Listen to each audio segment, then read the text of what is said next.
Je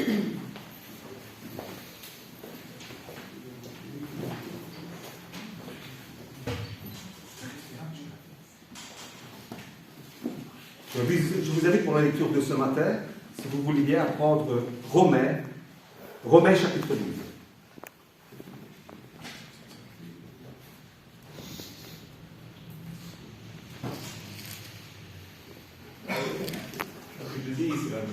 Romains 12. Romains 12.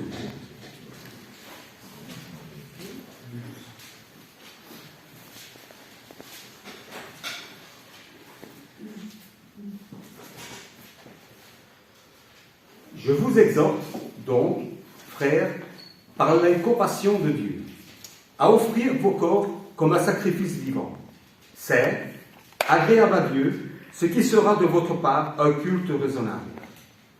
Ne vous conformez pas au siècle présent, mais soyez transformés par le renouvellement de l'intelligence afin que vous discerniez quelle est la volonté de Dieu, ce qui est bon, agréable et parfait. Par la grâce qui m'a été donnée, je dis à chacun de vous de n'avoir pas de lui-même une trop haute opinion, mais de revêtir des sentiments modestes selon la mesure de foi que Dieu a répartie à chacun. Car, comme nous avons plusieurs membres dans un seul corps, et que tous les membres n'ont pas la même fonction, ainsi, nous qui sommes plusieurs, nous formons un seul corps en Christ, et nous sommes tous les membres les uns des autres. Puisque nous avons des dons différents, selon la grâce qui nous a été accordée, que celui qui a le don de prophétiser l'exerce selon l'analogie de la foi. Que celui qui est appelé au ministère s'attache à son ministère. Que celui qui enseigne s'attache à son enseignement. Et celui qui exhorte à l'exhortation. Que celui qui donne le fasse avec libéralité, que celui qui préside le fasse avec zèle, que celui qui pratique la miséricorde le fasse avec joie. Que la charité soit sans hypocrisie. Ayez le mal en horreur. Attachez-vous fortement au bien. Par amour fraternel, soyez pleins d'affection les uns pour les autres. Par honneur, usez de prévenance réciproque. Ayez du zèle, et non pas de la paresse. Soyez fervents d'esprit. Servez le Seigneur. Réjouissez-vous en espérance. Soyez patients dans l'affliction. Persévérez dans la prière. Pourvoyez aux besoins des saints et exercez l'hospitalité. Bénissez ceux qui vous persécutent. Bénissez et ne maudissez pas. Réjouissez-vous avec ceux qui se réjouissent et pleurez avec ceux qui pleurent. Ayez les mêmes sentiments les uns envers les autres. N'aspirez pas ce qui est élevé, mais laissez-vous attirer par ce qui est humble. Ne soyez point sages à vos propres yeux. Ne rendez à personne le mal pour le mal. Recherchez ce qui est bien devant tous les hommes. S'il est possible, autant que cela dépend de vous, soyez en paix avec tous les hommes. Ne vous vengez point, vous-même, mes bien-aimés, mais laissez agir la colère, car il est écrit, à moi la vengeance, à moi la rétribution, dit le Seigneur. Mais si ton ennemi a faim, donne-lui à manger. S'il a soif, donne-lui à boire. Car en agissant ainsi, ce sont des chardons ardents que tu amasseras sur sa tête. Ne te laisse pas vaincre par le mal, mais surmonte le mal par le bien. Amen. Amen.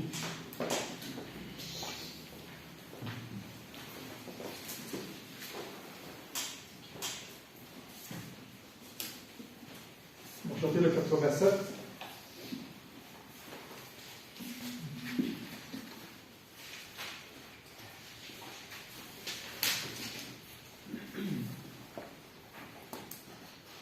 Tout joyeux, bénissons le Seigneur, chantons et célébrons ses louanges, adorons avec foi le Sauveur. nous joignons aux célestes phalanges.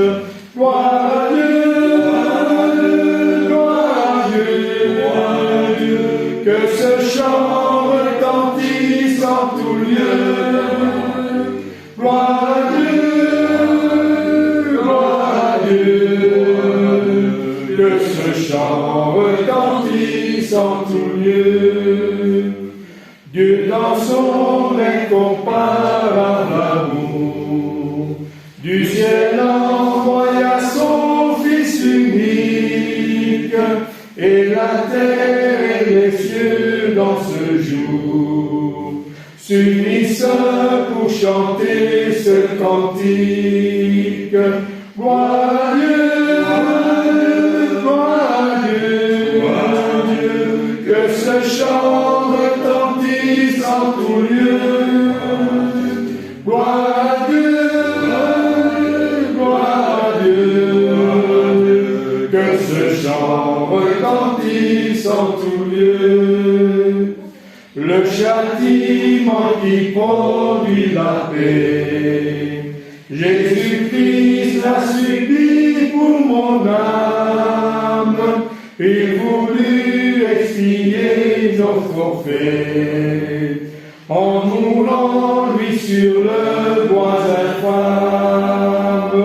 Gloire à Dieu, gloire à Dieu, gloire à Dieu, gloire à Dieu, que ce chant retentisse en tout lieu.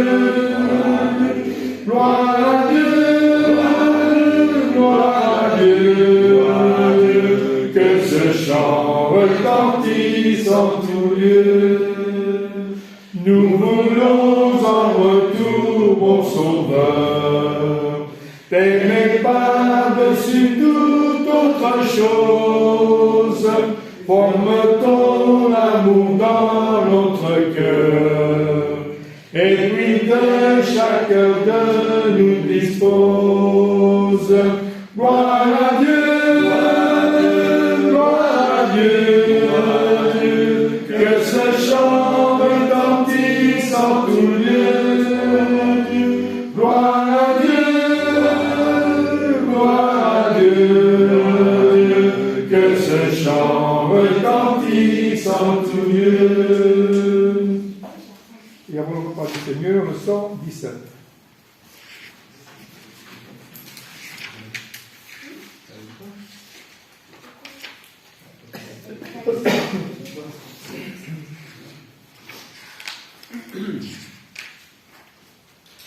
Tu vas sur la terre comme un rejeton sur un sol austère au merveilleux don. Mépriser les hommes en meurtre de douleur.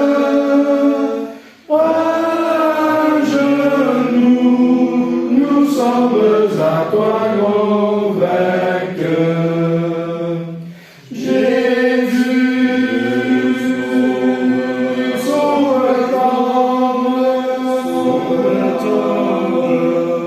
Oh, viens, j'aime et prendre racine dans mon cœur. Du sol infertile, sortit un amour, dans un monde hostile, poussa ce roseau, froid comme une plante en moi, mon sauveur.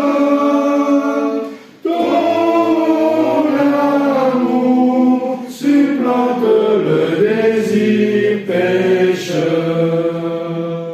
Jésus, sauve-toi. Oh, viens, j'aime et prendre racine dans mon cœur. Dieu planta sa vigne, céleste oasis, dans ce monde indigne sont bien-aimés fils. Viens pour l'abandon, je comme serviteur, et ainsi qu'il range son divin honneur. Jésus, sauve-toi, oh Vierge, mais prendre racine en mon cœur. Divers est ta sève, coule abondamment, animer relève ton chétif savant. Oh, fais qu'en moi vienne toute ta vigueur, ta force est la mienne, source du bonheur. Jésus, sauve-toi, oh Vierge, mais prendre racine en mon cœur.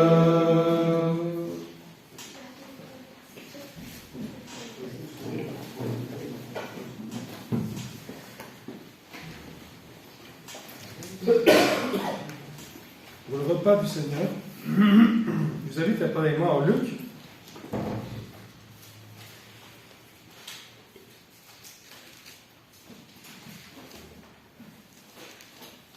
Luc 23. À partir du verset 26. Luc, chapitre 23, à partir du verset 26.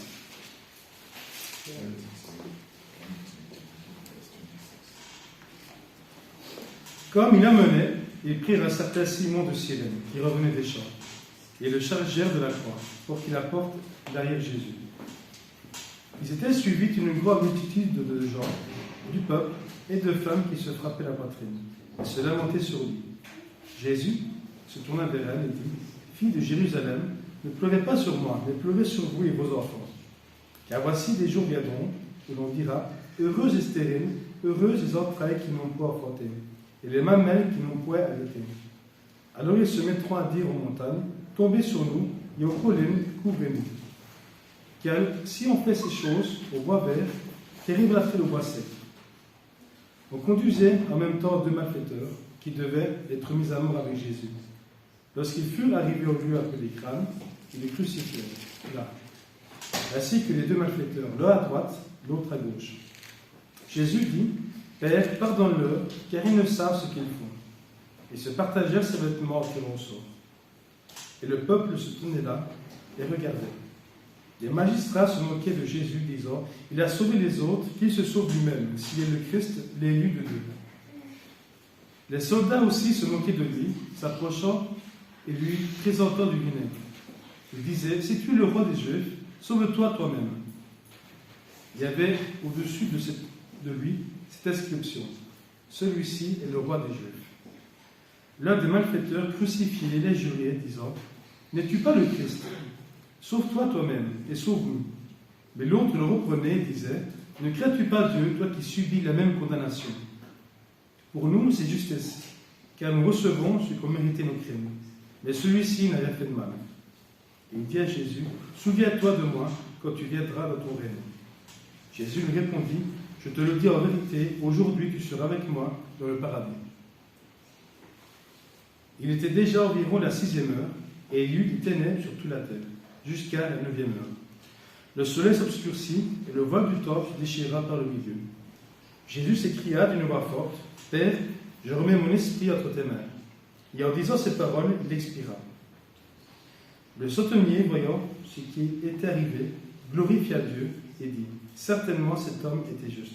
Et tous ceux qui assistaient en foule à ce spectacle, après avoir vu ce qui était arrivé, se retournèrent, se frappant la poitrine. Tous ceux de la connaissance de Jésus et les femmes qui l'avaient accompagné depuis la Galilée se tenaient dans l'éloignement et regardaient ce qui se passait. Prions.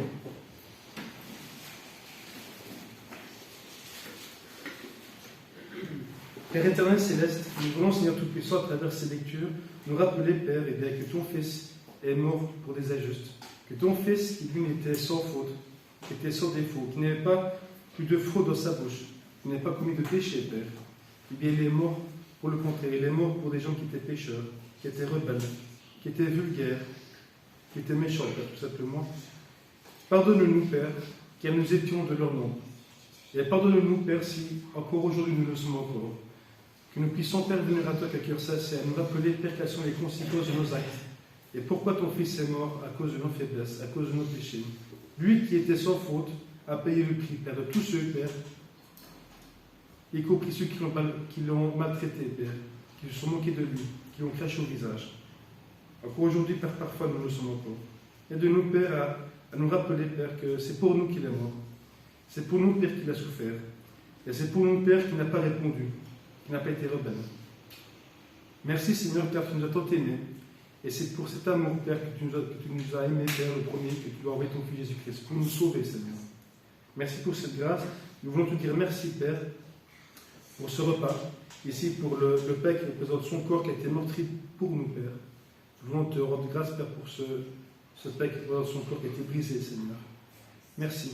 Dans le nom de ton Fils Jésus-Christ, nous voulons te prier et te remercier. Amen. Amen.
Père éternel,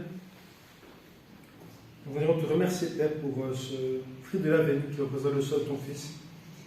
Car ton Fils est mort pour chacun d'entre nous.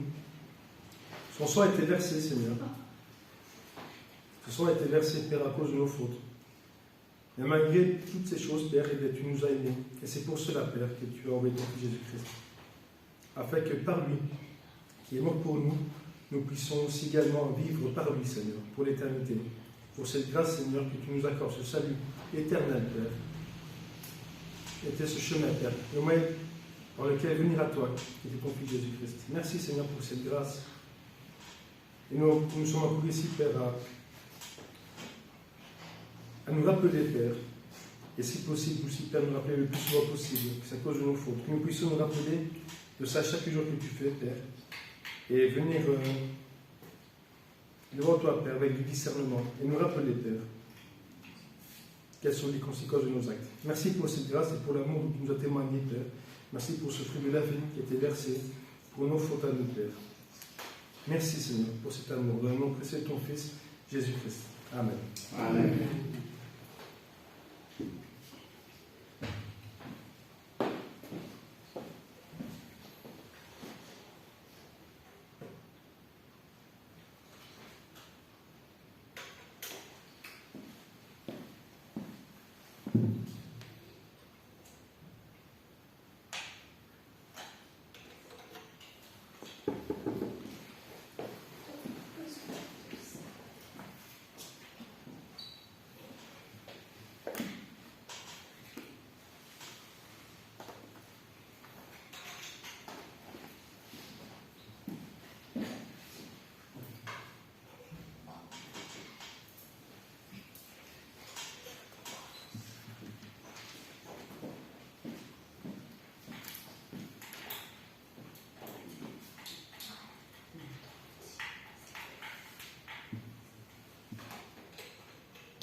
Ouais.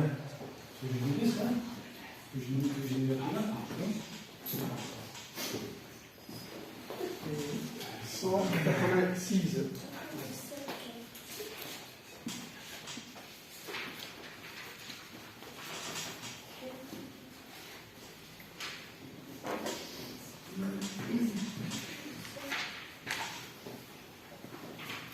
Tu dors dans ce tombeau, Jésus mon frère, il ouvert d'un saut, Jésus mon Dieu, Jésus est ressuscité, pour toujours enfer et dompté, comme lui tous les fils du Père s'envoleront dans la lumière. Gloire à Dieu, gloire à Dieu, alléluia, gloire à Dieu. Le sonit les soldats, Jésus mon frère, ne te retiens donc pas, Jésus mon Dieu. Jésus est ressuscité, pour toujours l'enfer est dompté, comme lui tous les fils du Père s'envoleront dans la lumière. Gloire à Dieu, gloire à Dieu, alléluia, gloire à Dieu.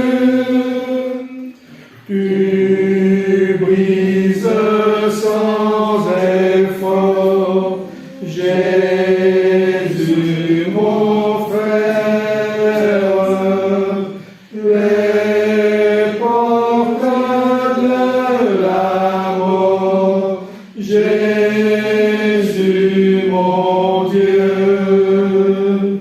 Jésus est ressuscité, pour toujours enfer est dompté, comme lui tous les fils du Père s'envoleront dans la lumière. Gloire à Dieu, gloire à Dieu, alléluia, gloire à Dieu. Et avant l'application 57.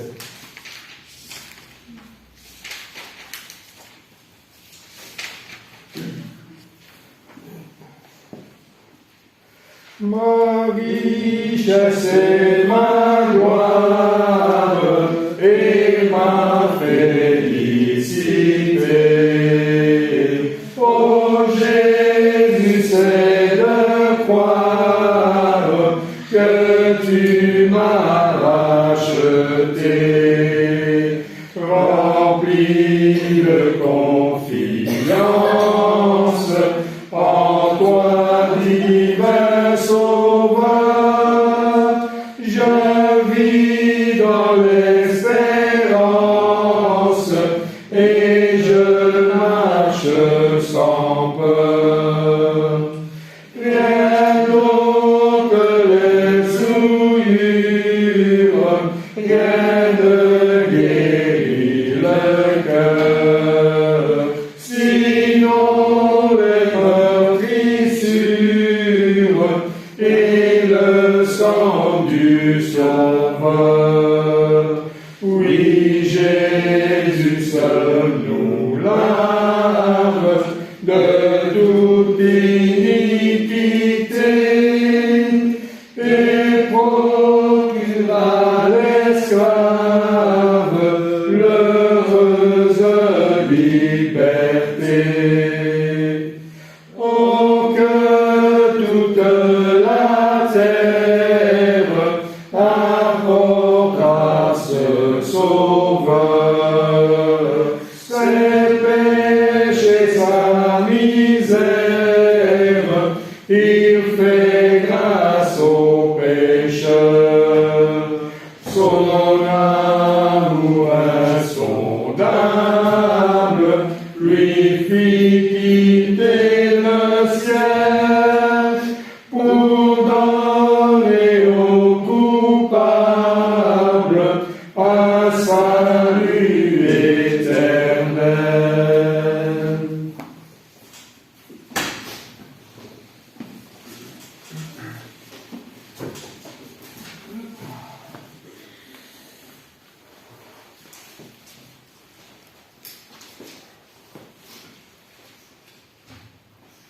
D'accord, un petit message à porter.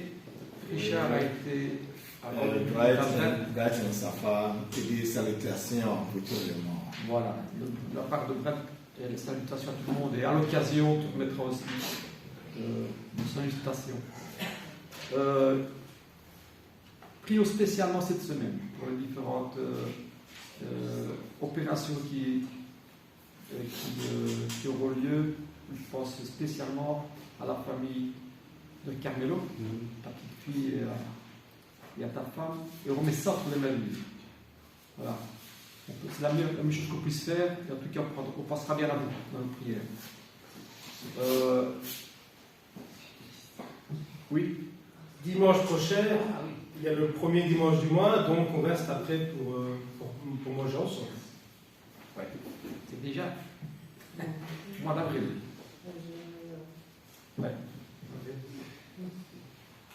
Ben, je pense, j'ai changé de passage. On va continuer en hébreu.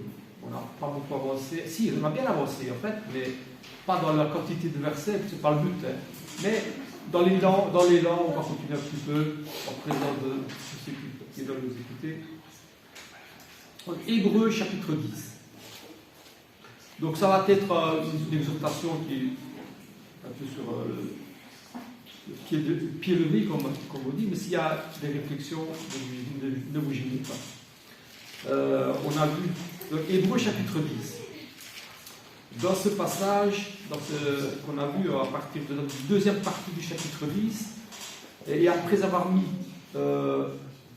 une certaine base, installé une certaine base qui est que Jésus fait partie du plan de Dieu, de cette étape qui suit la loi, ce passage de l'ancienne alliance à la nouvelle alliance, qui nous présente Jésus-Christ comme ce sacrificateur parfait, souverain sacrificateur parfait, qui nous présente à Dieu et qui nous permet d'approcher Dieu par ce sacrifice unique et parfait.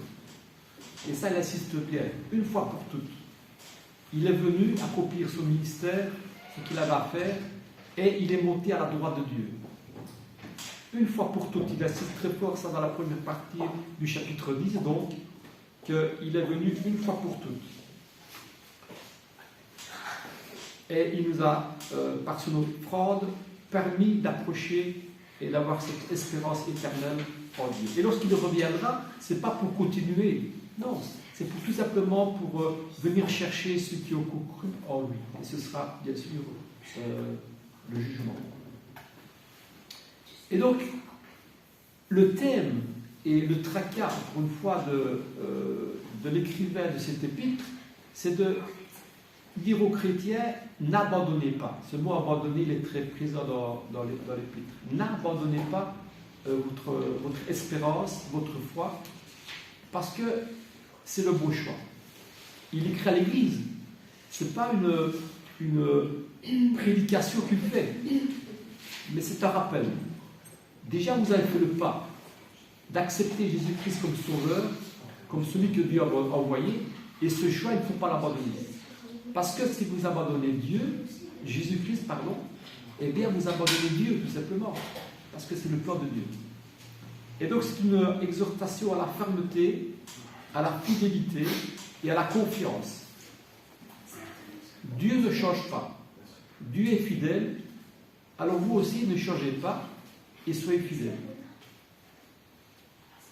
parce que ça vaut la peine.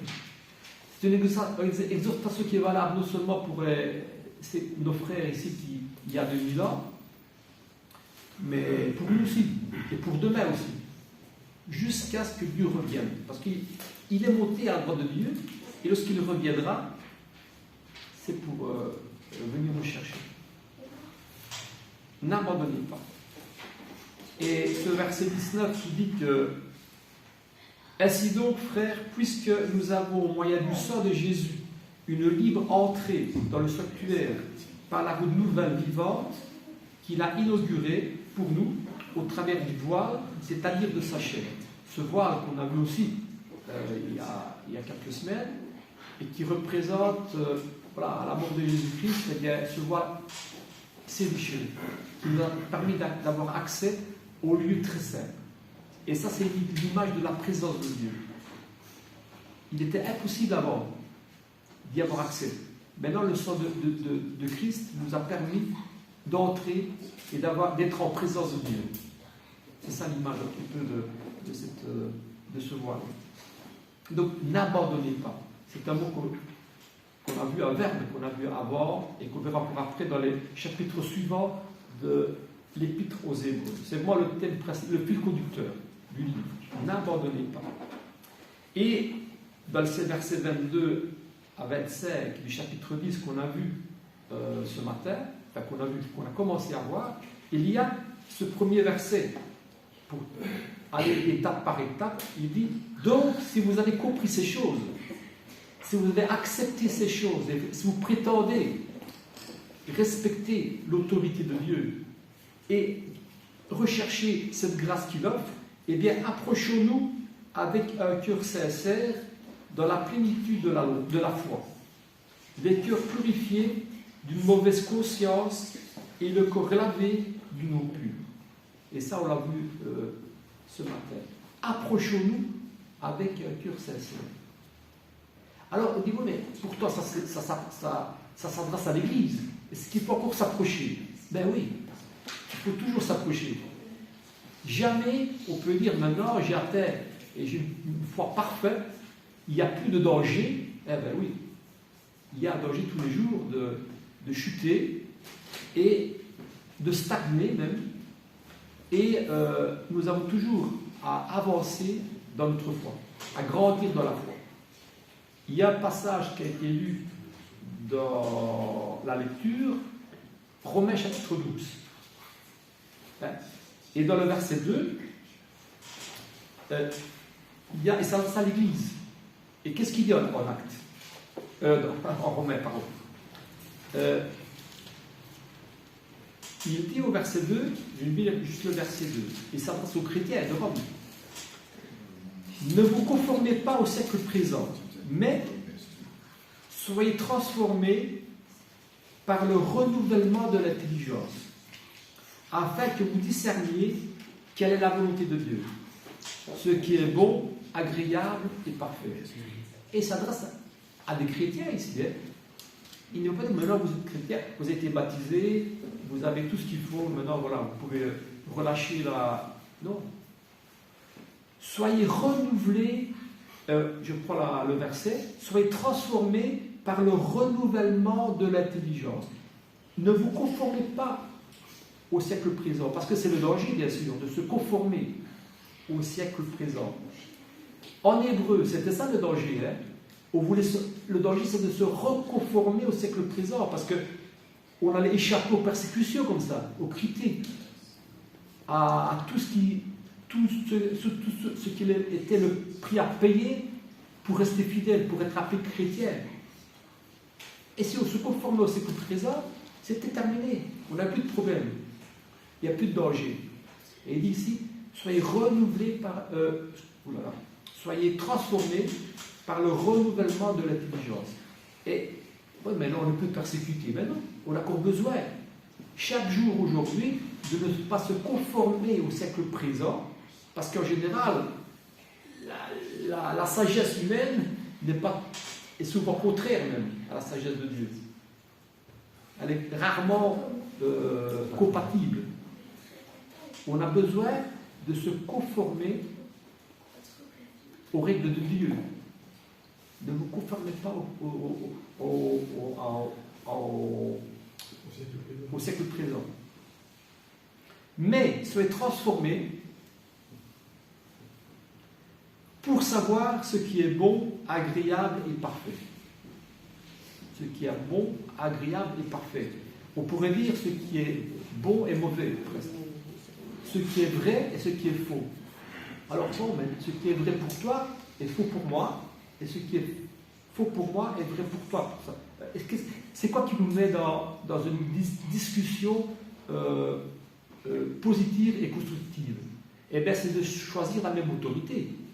Si tu choisis l'autorité du monde, on ne peut pas être d'accord. Mais si on prétend tous les deux avoir la même autorité, l'autorité de Dieu, l'autorité de la parole, eh bien on va avancer ensemble. Ça c'est le problème éternel. Jusqu'à ce que Dieu revienne, ce sera le problème. Ne vous conformez pas au siècle présent, mais soyez renouvelés par par l'intelligence, renouvelés par l'intelligence de Dieu, de la parole, afin que vous discerniez ce qui est bon et agréable à nous. Donc on a besoin de approchons-nous avec la cœur conseil, par exemple. Ah oui, c'est ce qu'il dit là en hébreu encore. Hein.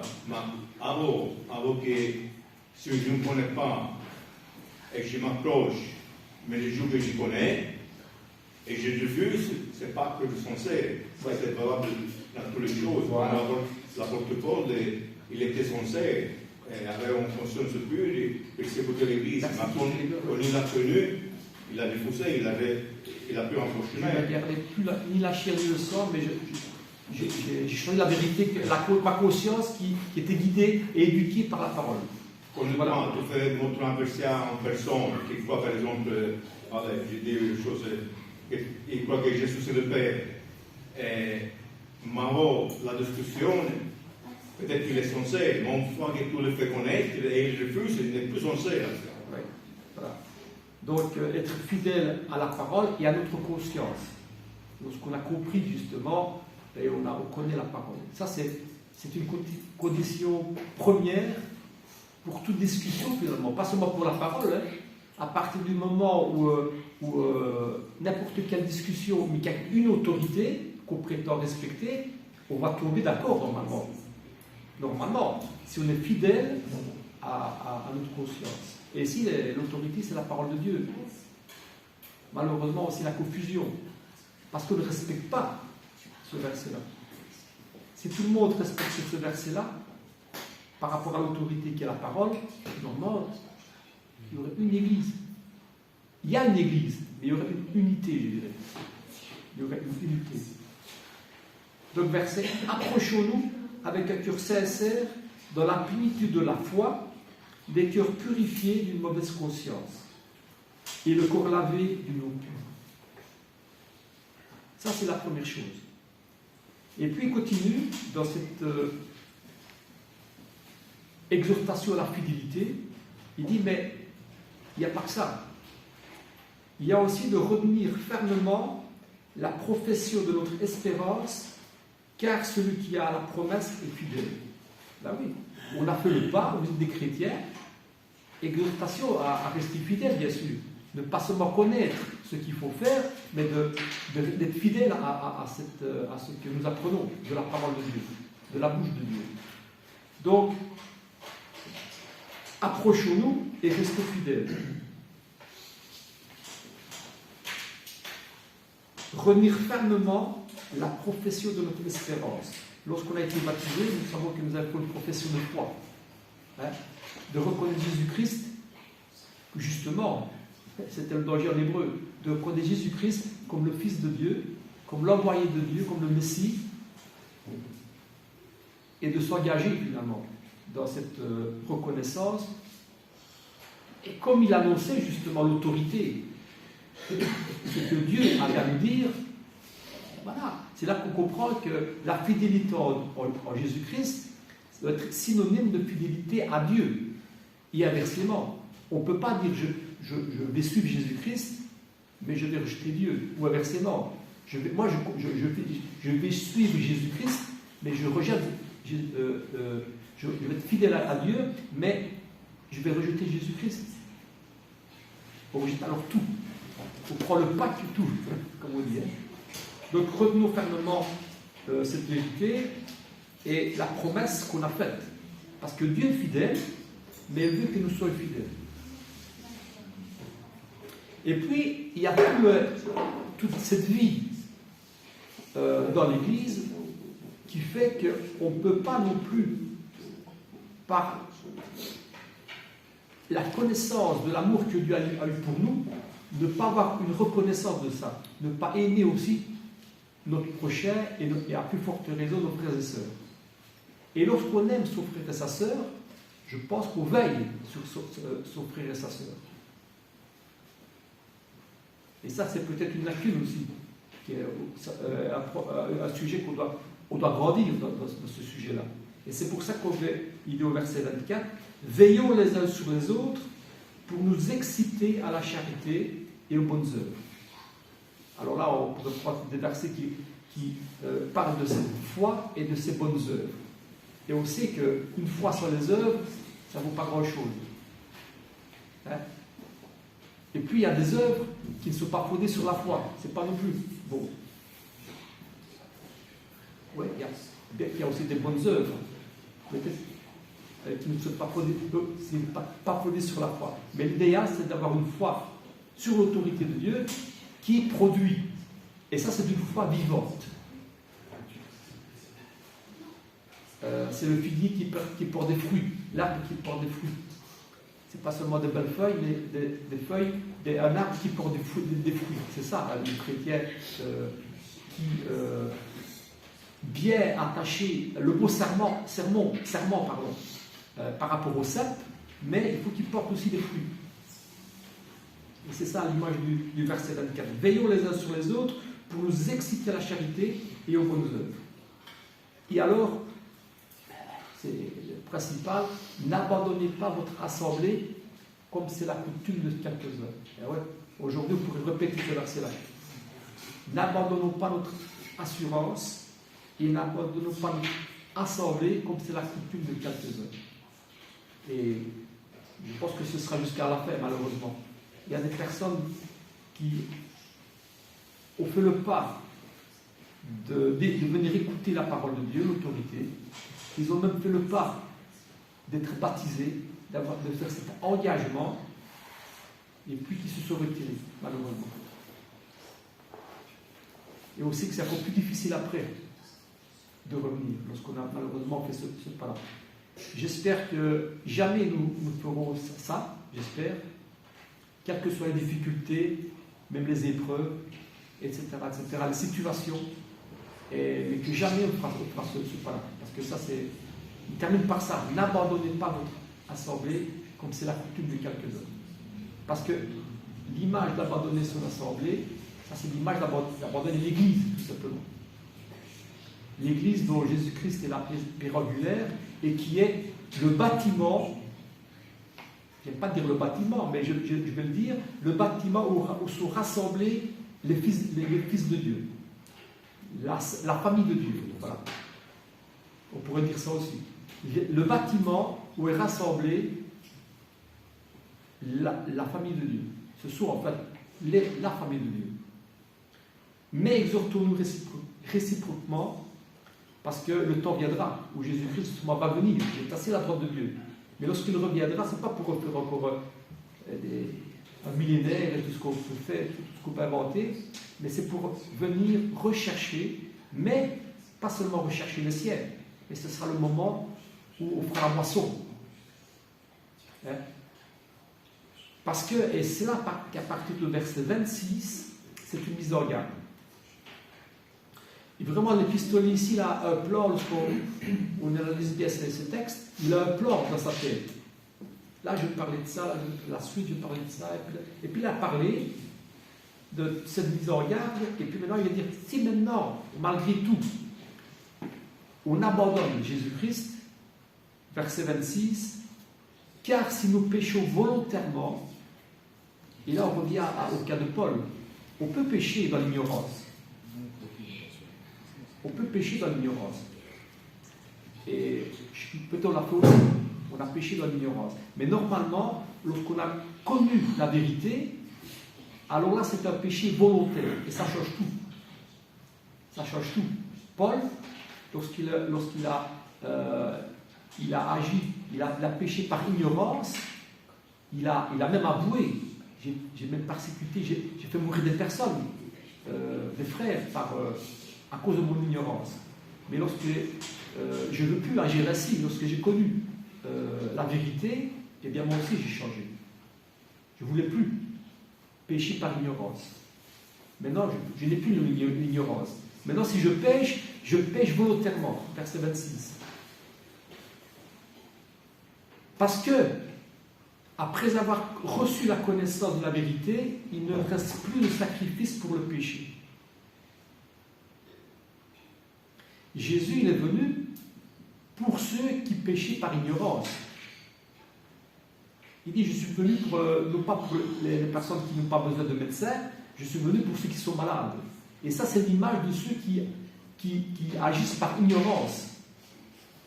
Mais à partir du moment où on est guéri, il ne faut pas retourner dans la contamination. On met un masque pour ne pas être malade et pour rester dans sain. Une image spirituelle, bien sûr. Et ça, c'est l'image de la connaissance de la parole de Dieu. Parce que celui qui agit, qui continue à agir contre sa conscience, contre la connaissance de la parole qu'il a et qu'il apprend, eh bien, il ne reste pour lui qu'une attente terrible du jugement et l'ardeur d'un feu qui dévorera les rebelles. Donc il ne va pas seulement revenir pour prendre des sièges, il y aura aussi malheureusement le jugement, d'après le verset 27, pour ceux qui auraient été infidèles à ce qu'on voit ici. De quel pire? Parce qu'il fait allusion ici à la loi de Moïse. À la loi de Moïse, eh bien, parce que vous voulez rester sous la loi. Eh bien, dans la loi de Moïse, eh bien, il n'y avait pas de miséricorde. Lorsqu'il y avait 2 ou 3 témoins, eh bien, il y avait cette condamnation, ce châtiment qui allait même jusqu'à la mort. Hein? De quel pire châtiment, verset 29, pensez-vous que sera jugé digne celui qui aura foulé aux pieds le Fils du Dieu vivant? Là, il marque la gravité de ce choix-là. Rejeter la grâce de Dieu, rejeter Christ, c'est rejeter, juger, fouler aux pieds. Fouler aux pieds, c'est une image pour dire, ça n'a pas de valeur, hein, je foule aux pieds pour mettre plus loin. Et bien, on foule aux pieds le Fils de Dieu. Là, ça fait réfléchir. Hein. Qui aura tenu pour profane le sang de l'alliance. Donc, c'est des images très fortes au verset 29 qui dit que ce n'est pas une chose anodine que de rejeter Jésus-Christ, c'est rejeter, c'est fouler aux pieds le Fils de Dieu, et considérer pour profane le sang de l'alliance. Profane, c'est quelque chose qu'il faut rejeter, qu'il faut éloigner, parce que ce n'est pas la vérité. C'est profane, c'est contraire à ce que Dieu veut. Eh bien non, c'est exactement le contraire. Si vous rejetez le sang du Christ, eh bien, vous jugez comme profane le sang de l'alliance que Dieu a voulu pour sauver l'homme. Et qui aura outragé l'esprit de grâce. Donc 3 mots. Hein. Fouler aux pieds, considéré pour profane, et outrager l'esprit de la grâce. Outrager. Et là, je pense que c'est grave aussi. Hein. C'est peut-être le plus grave. Parce que lorsqu'il dit, peut-être je me trompe en croyant ça, il y a des péchés qui seront pardonnés. Il y a des péchés qui ne seront pas pardonnés. Bon, on pourrait discuter sur ce que ça représente exactement, mais peut-être que juger, considérer pour outrager l'esprit de la grâce, Peut-être c'est ça. Dans le sens où, lorsqu'on connaît la vérité, et on outrage cette vérité, on outrage l'esprit qui nous éclaire sur cette vérité, en disant, comme certains le disaient à l'époque de Jésus, mais toi tu ne viens pas de Dieu, tu viens du malin. En connaissant la vérité, peut-être c'est ça qui ne sera pas pardonné. J'espère que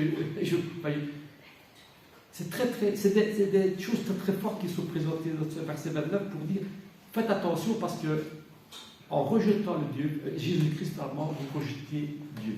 Voilà, ça c'est l'idée principale. Et puis au verset, la dernière partie qu'on verra la semaine prochaine, dans ce verset, à partir de verset 31, il dit souvenez-vous de ce premier jour, après avoir été éclairé, vous avez soutenu un grand combat et maintenant vous l'abandonnez. C'est ça un peu l'image des versets du verset 31 et suivant. Donc voilà, mise en garde, parce que c'est vraiment une mise en garde, basée sur toute cette démonstration qui est faite dans les chapitres précédents. N'abandonnez pas, parce que vraiment c'est pas seulement un choix anodin, c'est quelque chose de vital. C'est une question de mort ou de vie. C'est une question d'accepter, pas seulement Jésus-Christ, mais d'accepter Dieu ou pas. Pour tous les hommes. Pour tous les hommes. Si on prétend respecter l'autorité de la parole, il ne faut pas rejeter cette vérité. Voilà. Merci.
Chanter le 85.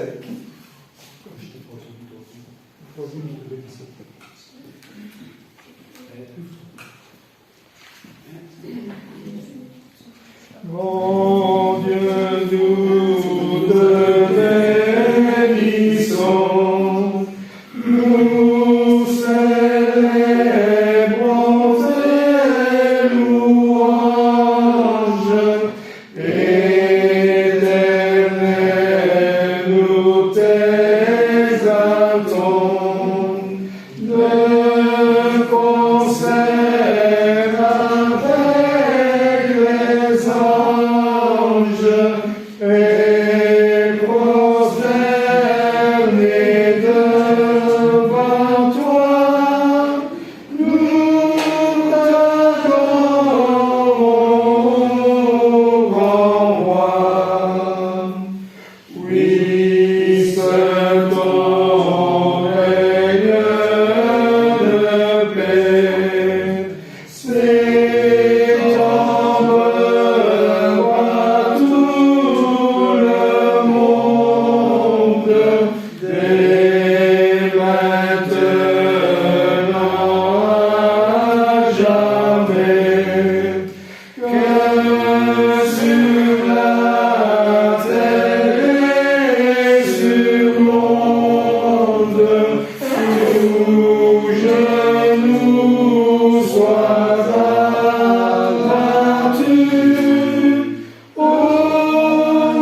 Le 303.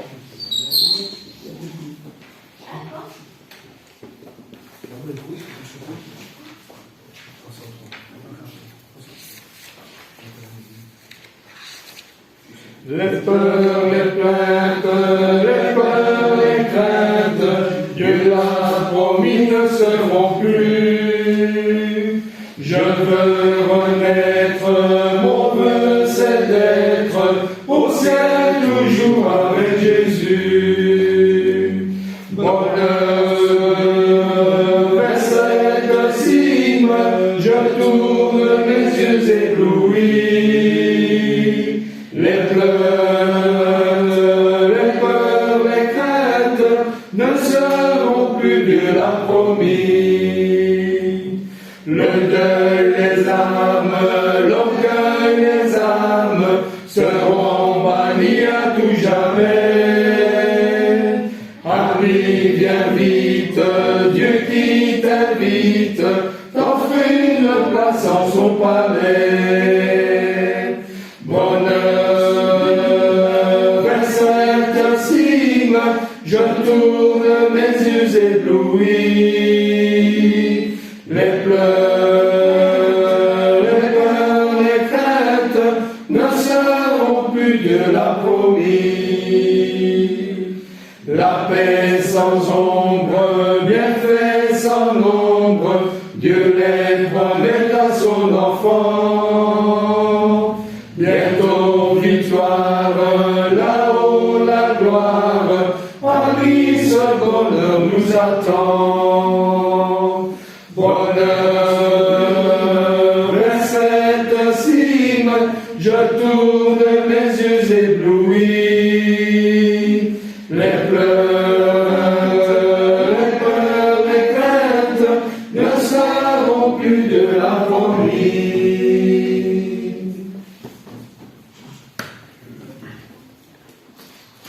À toi soit la gloire, notre Père bien-aimé. À toi soit la gloire, notre Père adoré.